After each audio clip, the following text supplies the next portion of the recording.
میرے اور آپ کے آقا و مولا نے ارشاد فرمایا قیامت کے دن میرے سب سے قریب وہ ہوگا جو کثرت سے میرے اوپر درود پڑھنے والا ہوگا۔ تو یہ حضور کی قربت کا ضامن ہے درود، تو اس لیے اپنی اولاد کو حضور علیہ السلام پر درود پڑھنے کی ترغیب دو۔ بچپن میں ہی اپنے گھر کے اندر مجالس درود قائم کرو، روزانہ کی بنیاد پہ ہو تو بہت اچھا، نہیں تو ہر 8 دن کے بعد ایک دن ضرور متعین کر لیا جائے۔ جمعۃ المبارک کے دن کثرت کے ساتھ درود پڑھنے کی ترغیب دی گئی ہے، اور فرمایا اس دن فرشتے حاضر ہوتے ہیں۔ تو حضرت ابو درداء رضی اللہ تعالی عنہ نے عرض کی، یا رسول اللہ صلی اللہ علیہ وسلم، آپ کی حیات طیبہ میں تو ٹھیک ہے، لیکن جب آپ انتقال کر جائیں تو کیا اس کے بعد بھی یہ عمل جاری رکھا جائے؟ ابن ماجہ میں یہ روایت موجود ہے۔ تو حضور علیہ السلام نے حضرت ابو درداء سے فرمایا، ہاں میرے وصال کے بعد بھی اس عمل کو جاری رکھنا، اور ساتھ ارشاد کیا کہ ان اللہ حرم علی الارض ان تاکل اجساد الانبیاء فنبی اللہ حی یرزق، اللہ نے مٹی پر حرام کر دیا ہے کہ وہ نبیوں کے جسموں کو کھائے، نبی قبروں میں زندہ ہوتے ہیں، ان کو رزق بھی دیا جاتا ہے۔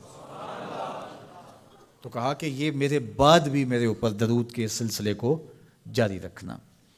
تو ایک مومن تو درود کے ساتھ جڑا ہوا ہے، وہ تو درود کے بغیر دن گزار ہی نہیں سکتا، الگ سے نہ بھی پڑھے تو اس کو نماز کے اندر درود پڑھنا ہی ہوتا ہے۔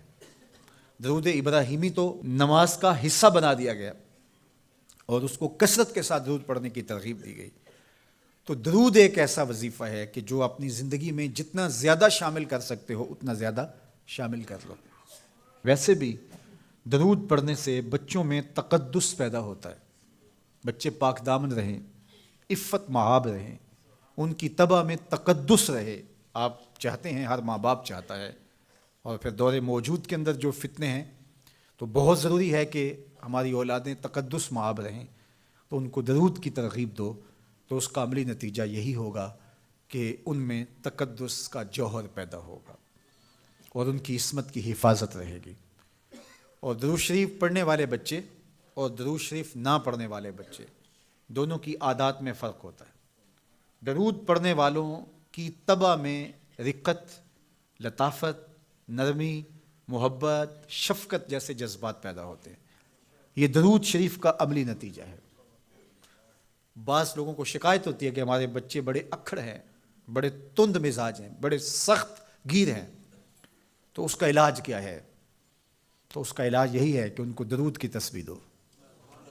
درود اکڑ توڑ دیتا ہے، طبیعت کی تندی نکال دیتا ہے، طبائع کی تلخیاں ختم کر دیتا ہے، محمد عربی کے نام کی مٹھاس پیدا کر دیتا ہے۔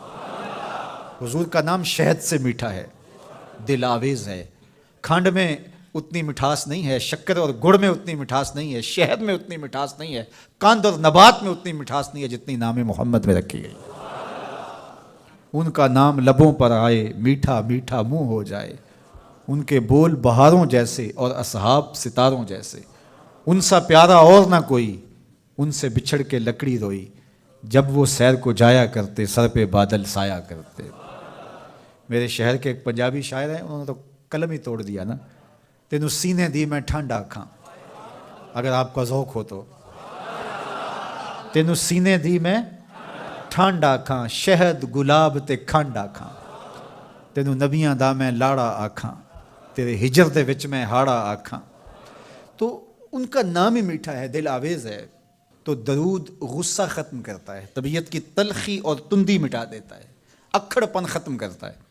تو آپ اگر چاہیں کہ اولاد اکھڑ ہے تو ان کو کسی طرح درود پہ لے آئیں، درود کی تسبیح ان کے ہاتھ میں دے دیں، تو ان کی طبع میں نفاست بھی آئے گی، ان کی طبع میں لطافت بھی آئے گی، ان کی طبع میں رقت بھی آئے گی، ان کی طبع میں محبت بھی آئے گی، ان کی طبع کے اندر جو ہے وہ لیاقت بھی پیدا ہوگی۔ درود پڑھنے والا بچہ ذہنی استعداد میں درود نہ پڑھنے والے بچے سے بہتر ہوتا ہے۔ یہ بھی آپ تجربہ کر کے دیکھ لیں، 2 بچے برابر ذہنی استعداد رکھتے ہوں اور ان میں سے ایک بچہ درود پڑھتا ہو اور ایک درود نہ پڑھتا ہو، تو درود پڑھنے والا بچہ آگے ہوگا۔ یہ درود کی برکتیں ہیں، یہ درود کی رحمتیں ہیں۔ تو درود کثرت سے پڑھنا اپنی اولاد کو سکھائیں گے۔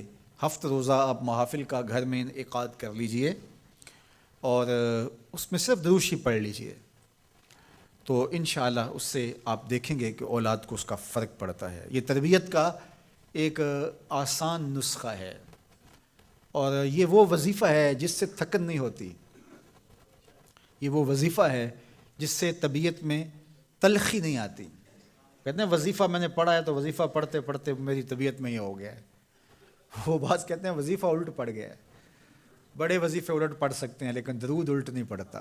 درود ہے ہی سیدھا, یہ الٹوں کو بھی سیدھا کر دیتا ہے. تو درود پڑھیں اور یہ منہ بھی میٹھا رکھے گا, یہ دل بھی ٹھنڈا رکھے گا, یہ دنیا بھی ٹھنڈی رکھے گا اور آخرت بھی ٹھنڈی کر دے گا. درود چراغ بھی ہے, درود کستوری بھی ہے, خوشبو بھی ہے, مہک بھی ہے, شہد بھی ہے, گلاب بھی ہے, کھنڈ بھی ہے اور سینے کی ٹھنڈ بھی ہے. تو درود اپنی طبع کے اندر اچھی طرح سے راسخ کر دیں اور اپنی اولادوں کی طبع میں اس کو راسخ کریں. اس سے آپ عملاً دیکھیں گے, میں سالوں کی بات نہیں کرتا, اشروں مہینوں کے اندر آپ فرق پڑتا دیکھیں گے.